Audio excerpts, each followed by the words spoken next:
Improv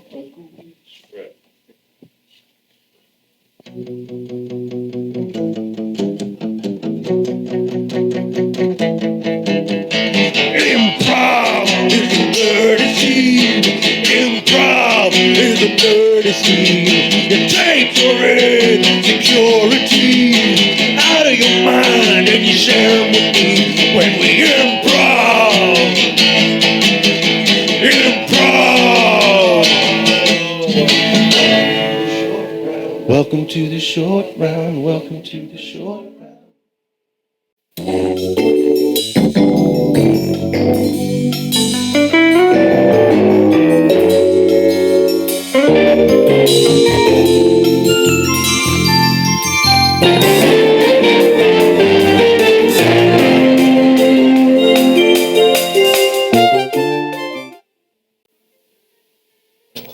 Welcome to the program, ladies and gentlemen. This week on Clown Talk, we have a number of very exciting guests that we're happy to bring to you. This, of course, is your weekly portal into the clown community, the serious issues, concerns, and personal lives of clowns of importance to our society. My first guest is just that. Started out as a community organizer in the Detroit, Michigan / Dearborn area. Worked his way up, eventually running for state senate and losing in a controversial decision for United States Senate 4 years ago. Since that time, he's become a rallying point for the clown community as well as other minority communities in America. And this year is, I'm proud to say, the first Clown American candidate for president. Welcome with me, if you will, to the program, Trundles. Thank you very much. No problem at all, Trundles. On behalf of myself, Flapdo, and Clown Talk, let me just say that this is truly an honor, and we wish you, of course, nothing but the best. Still, there are many, obviously, questions on the mind of the general public. You're well known in the clown community, not as well known as some of the other candidates in the mainstream, but that, as polls have shown recently, is quickly changing. Mm-hmm. We are so close now to the end of the primary season, start of the real, what's considered the real season. You started out as an independent. Then you switched over, became a Democrat. Then switched over, became a Republican. Now back to an independent after controversially not being allowed to participate in the most recent Republican primary debates. Where does your candidature stand right now? Are you still committed to being this country's first clown president? Oh, absolutely. We're working a lot now with basically from state to state, just working with the clown communities that are already there. We tried to bring ourselves out into the greater picture through the Republican Party. However, they would not take us seriously, despite the fact that over 10% of Americans are clowns. Or clown ancestry, yes. Or clown ancestry, yes, absolutely. We pay our taxes like everyone else. We vote like everyone else. We want to live our lives and be heard. And it just seems that over and over again, people seem to want to diminish us to less than what we are. And I will not stand for that. Now, there have been a lot of vicious campaign ads in this season. You have, I, in my personal opinion, experienced that as much, if not more than any other candidate. Some of these attacks are personal, they are dirty, and they are just plain inaccurate. Can you answer some of the ads? For example, of course, there's the one regarding your military service. Well, I did serve. I did serve for 2 years. Right. I did not serve overseas. That part is true. Right. But I served at home, which is just as important. And I think people don't know, or it's not mentioned as much, but the number of clowns in the military, which have historically been higher than other groups, but is never mentioned. Clowns have fought in every single major war that America's fought in. Excuse me. Now, I apologize to mention this, I know it wasn't mentioned, but you actually have lost a son to these most recent wars in Iraq and Afghanistan. Trundles the fourth. Yes. Served in Iraq, victim of a friendly fire incident in Afghanistan 3 months ago. Could you comment on that? It has been a severe loss to the Trundle family, and quite earth-shaking to my other three boys, who are also in the military. Trundles 1, Trundles Dos, and Trundles 3rd. But they soldier on as best they can, but it shows, we have families that are trying to live our lives just like any American family out there, and we feel as much pain in these wars as anyone else, and that is why part of my stance is to end these wars as soon as we can. Right, and that's become, and you came out and said that far in advance of the current administration's moves to end the war, before the Republican Party started to, on issue after issue, you were pro-surge before the surge, and you were pro-withdrawal before the withdrawal. Moving on now to a lighter topic. Now, you are married. You married into a very well-known family within the clown circles. How are things now with Bruella, given her mainstream acting success? It's huge for her, and I'm super happy. She's doing incredible right now. Practically every show I watch, she's been on every CSI, and CIS.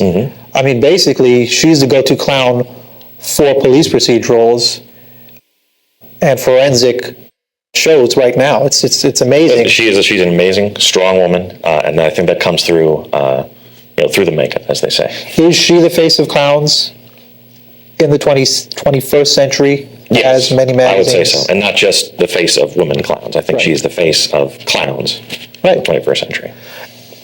Now, clown sex appeal has come to the fore because of your wife Bruella's success. Are you a clown sex symbol?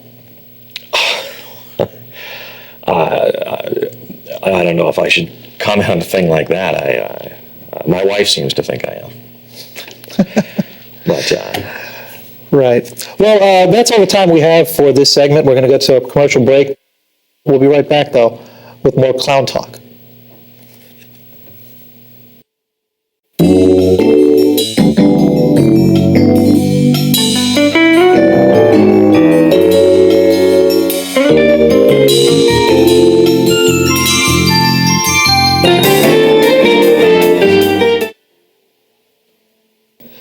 Welcome back to the program this evening.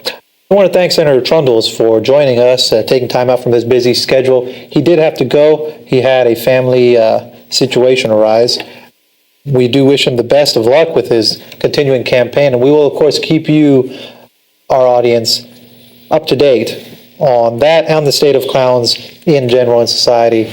Now, shifting tracks to more familiar territory, the performing arts world, I want to introduce my next guest, who really needs no introduction. He is perhaps, some say, one of the most renowned clowns of the past century. The youngest ever recipient of the Esprit d'Escalier recognition at the Académie Comédie in Luxembourg at the age of 23. Before that, he was a child prodigy, rising up through very unfortunate and tragic family circumstances to first receive his Master's in Fine Arts from North Carolina University at Chapel Hill, and then studying variously at Oxford, Cambridge, the Sorbonne, and of course, serving as the Harriet P. Johnstone Fellow at Harvard University's Clowning Academy. He spent about half a decade as the Grand Master Clown and Vice President of Clown Affairs in the Ringling Association, before controversially leaving the clown world behind and shunning mainstream limelight in general to travel the world and basically disappeared from the map for a number of years. He has recently returned after travels abroad in such places as Thailand, India, and Tibet to once again take up the clowning arts.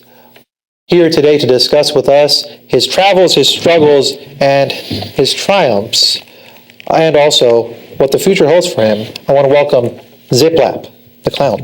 Ziplap. Thank you for having me here. Thank you, Ziplap. Thank you. So Ziplap, you're back.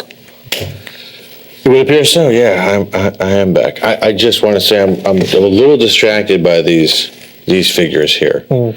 Is there a reason? It just reminds me. Obviously, they're a Tibetan facsimile, and it's completely 20th century. So does this remind you of some of the teachers that you've... Well, this is us. This is us as children. Would you say so? Look at that. Hear no evil. Right.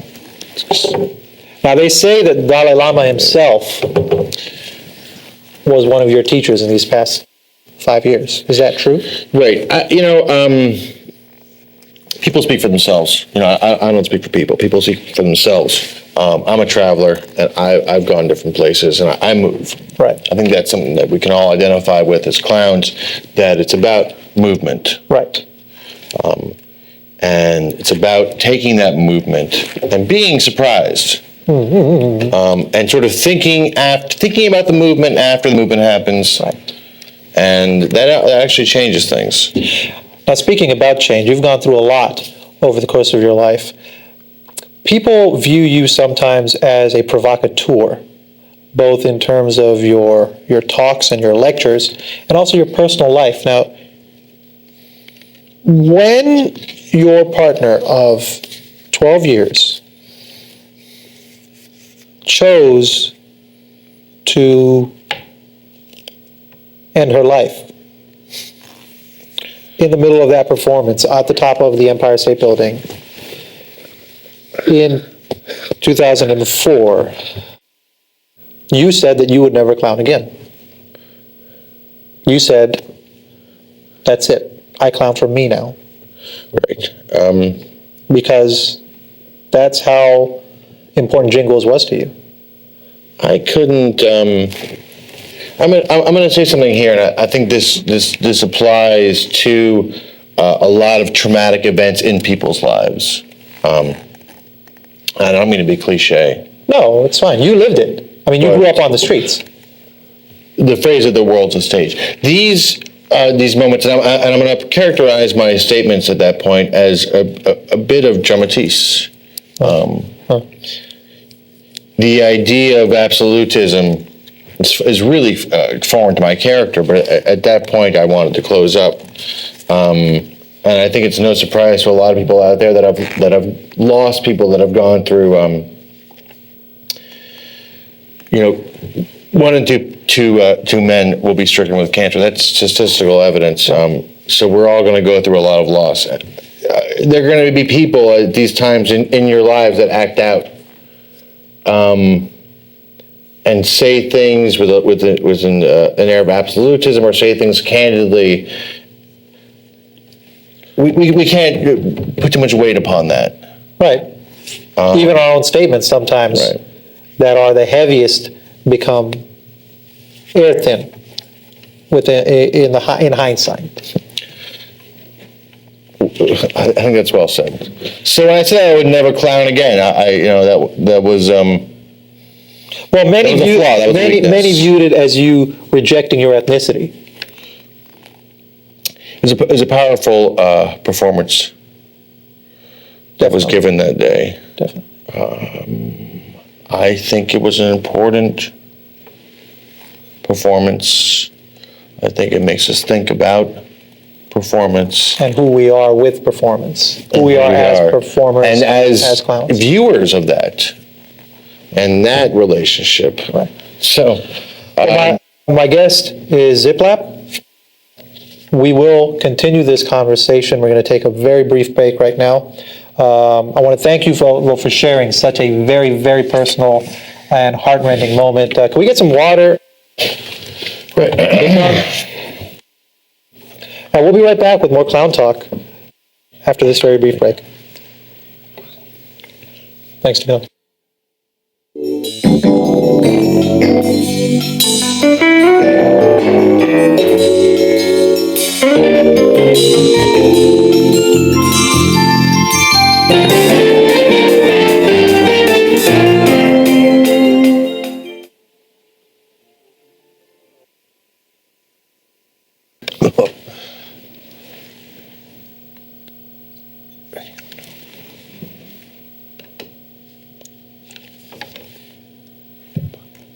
What was her name? Jiggles?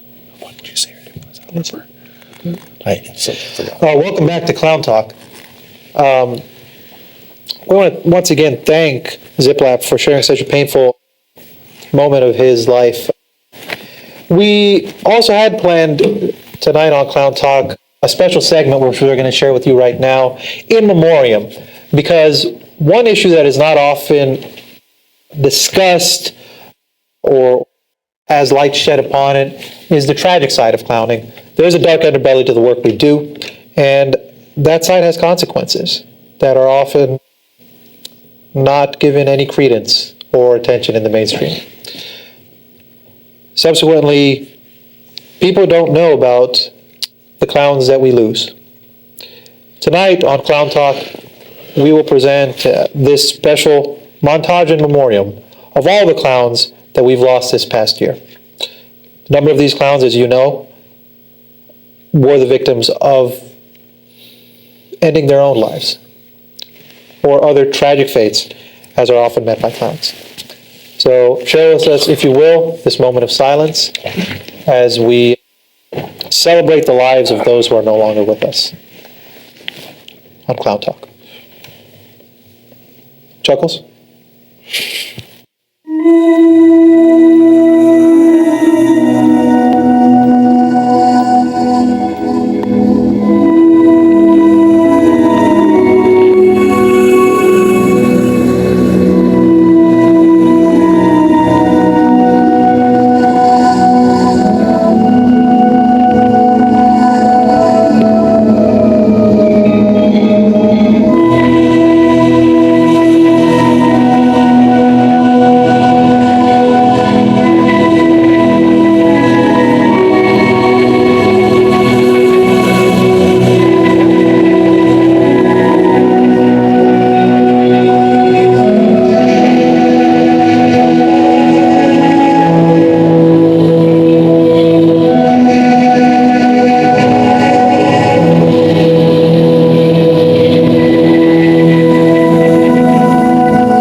So many taken too early.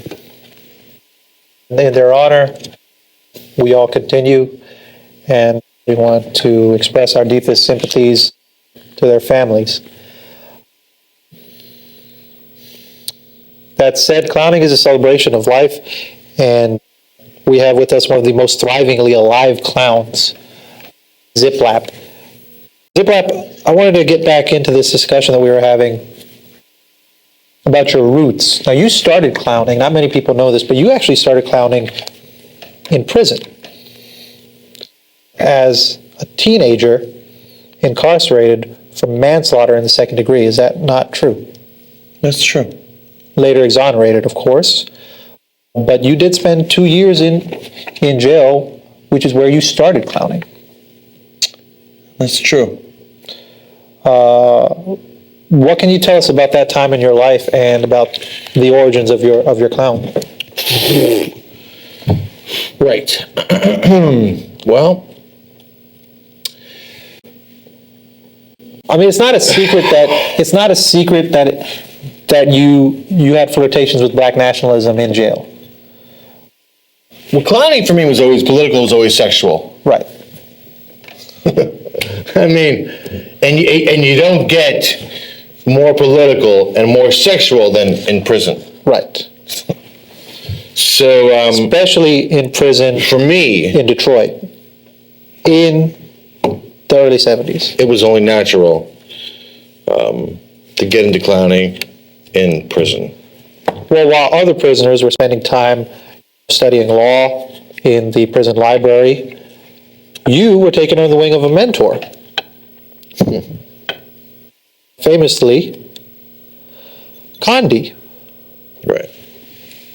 Well, Condi was imprisoned. Condi was in prison for, everything was attempted. Everything was. Right, it's amazing. It almost happened. It's amazing. It happened. It is amazing that a life sentence could be a result of so many attempted crimes. When you say that, it makes me laugh because he was the champion of almost. Right. And he would say, I almost. And he almost could have been the clown that you are today, some say. Right. Well, I wouldn't say that. Right. But others. But I mean, Condi's theories are the basis of modern clowning. We all know this. I mean, his writings, for example, Inner Smile. Right. Inner Smile. Many say that many of the examples that he discusses in Inner Smile, Right. in the first edition, were based on work that you and he did together. Right. Right. Well, everyone, right? We all read the American edition. There was a European edition that had a different ending. In Inner Smile, what he says. Well, why did they change it? Why is there a different ending in the European edition and in the editions that subsequently is taught in clown schools today? Right. You know why. I think just purely cultural. And commercial. It's less commercial. Right. It's more commercial, rather. This version that clown children are felt today is more commercial than the one that you and Condi originally Well, created. it's like they might as well have called it, gone the extra mile and called it Outer Smile. Right, because it's no longer. Inner Pain. But that would be wrong. That would be untrue. As far as knowing Condi, knowing him as a friend, and knowing him as a lover, and knowing him as a person. Well, the biggest change. He owned me, he betrayed me, he taught me how to live, he taught me how to be a man, he taught me how to ride a bike, he taught me how to wash myself. Right. The bike with the big wheel and the little wheel. He taught me how to get all my friends and shove them all in a car. Right. And I had lots of friends, especially as a clown in prison. Now, you didn't know that we were going to do this today, but actually, joining us via phone from solitary confinement in San Quentin Prison in California, Condi, the inmate clown. Condi, are you with us? Yes, I'm here. Thank you for having me. Thank you, Condi. We're getting a little feedback. I apologize for that, but we can hear you just fine. We want to thank you for taking time out of your recess time today. I know you don't get a lot of phone communication with the outside or recreational time, and thank you very much for spending it on Clown Talk today. Yes, I have to be a bit quick. The guards don't know I'm here. Right. Now, we were just, I'm sure, as you heard while you were on hold, we were just discussing work. I'm here with Ziplap, your most famous protege. We were just discussing the book that you wrote, Inner Smile, and the first edition, which controversially the ending was changed because, of course, it's not that commercial to have a book end in a suicide note. What can you tell us about your relationship with Ziplap? Is there anything you want to say to your former student? I just want to take this time right now to thank Zippo. Zippo was a great process in my writing of my manifesto. The fact that the last bit of the book was changed was a battle I fought with my producer for a long time and lost. Well, I'm sorry, you're breaking up a little bit there, Condi. Can you repeat I that? wanted to thank Zippo. He had a great hand in me writing the book. Wow. I love you. I miss you. Gandhi, I miss you more. Ziplap, is there any change in your parole situation? change in the parole is that we have a new hazing, where all the new inductees have to go through a clowning process. Oh, so you've started to change things within the prison system. Yes, we've actually instituted a clown hazing for the new inmates. Wow. Well, that's what a lot of people say, that a lot of the policies in our country could be improved if only there were more clowns involved. Other people say they have just enough clowns already. Again, we know you have a lot of things probably to get to, or maybe, want to avoid you getting in trouble. Thank you for joining us, Condi. Thank you so much. I have some more bricks to go count. All right. Thank you. Yeah, I just want to say it was right. How many years has it been? Well, it's been 19 years since we were together. I know I do talk to Condi, and we do write to each other. So it was a privilege for me to suffer with him, to be victimized with him, and I think that's something that we need to understand and value as human beings. Our teachers. Well, I've suffered with you. But I can't suffer with everyone. Some people are just insufferable. Right. Well, finally, if we could just discuss the future. We've gone to some dark places now. What about the future? What's the future look like for ZipLap over the next few years? Zip-lap, zip-lap, zip-lap, zip-lap, zip-lap. When you close your eyes and you see ZipLap 5 years from now, what is ZipLap?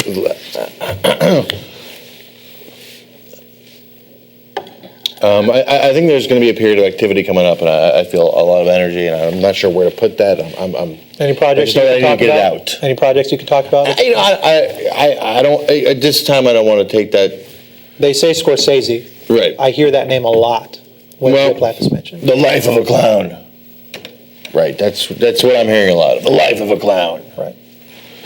ZipLap. They say Johnny the Depp. life of a clown. They say Johnny Depp as ZipLap. Right. ZipLap, come here. Try these drugs. Zip, the life of a clown. Zip, the life of a clown. So, right. Have you heard of that movie, The Life of a Clown? You haven't. But that's what I'm hearing a lot of. Okay. So I'm conflicted as usual. All right. What about love life? We know that you are married with 5 children. Right.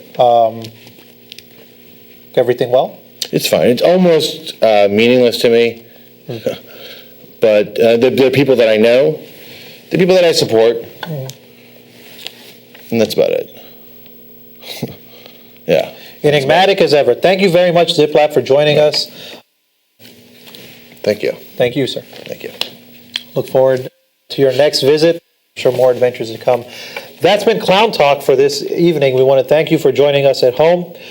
Please join us again next week as we discuss the state of animal clowns. Do they count? Are their antics genuine? Or are they really under the leash of a class of clown that we don't see? We will get to the bottom of that and other issues. Again, thank you very much.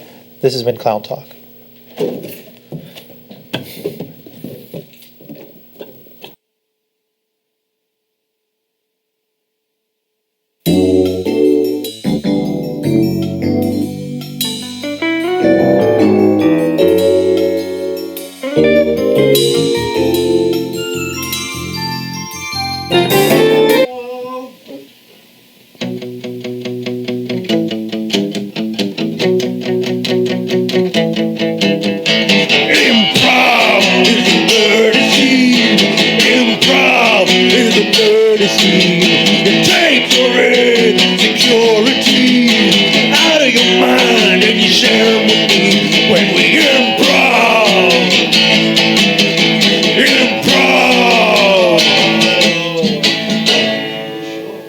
Welcome to the short round, welcome to the short round, welcome to the short round, welcome to the short round.